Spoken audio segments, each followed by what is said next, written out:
Ginebra streak shooter player. Ngayon pa lang nag-uumpisa ng magpasakit ng ulo ng kalaban. Sino nga ba ito?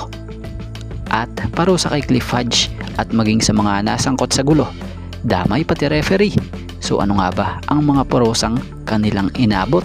So dito nga natin tatalakayin yan. Speaking of parusa, yan ang nalasap ng gaya nila Cliff Hodge, Magnolia assistant coach Mon Jose.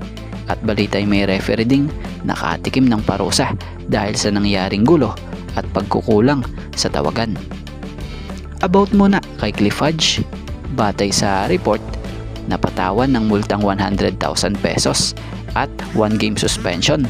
Ito dahil na nga po sa nangyaring ginawang ito na hard foul kay Xavier Lucero nung nakaraang Miyerkules ng gabi. So sa nangyaring tensyon na ito, ang nangyaring alitan ng dalawang players agad naman silang naawat.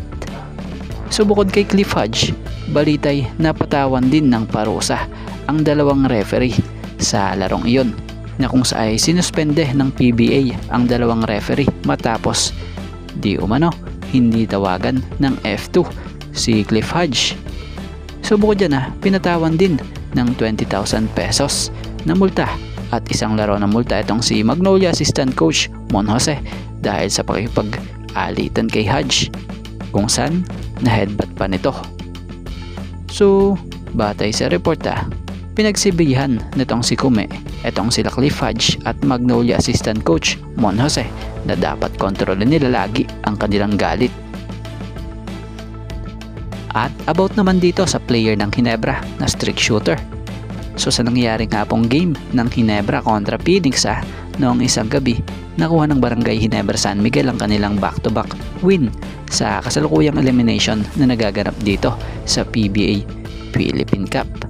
Dito nga po naginanap sa PhilSports Arena. Batay sa stats ng Ginebra, 5 manlalaro nito ang nakakuha ng double-digit na score sa pangunguna nga po nitong si RJ Abarientos na kumamada ng 25 points. 24 points for Japat Aguilar, 19 points for Stephen Holt, 17 points with 13 assists for Scottie Thompson, at may 15 points etong si Jamie Malonzo.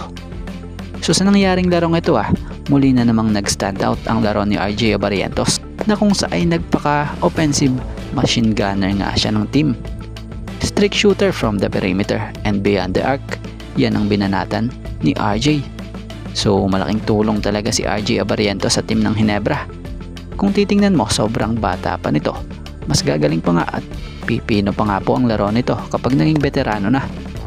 At nag-mature na nga rin ang galawan niya.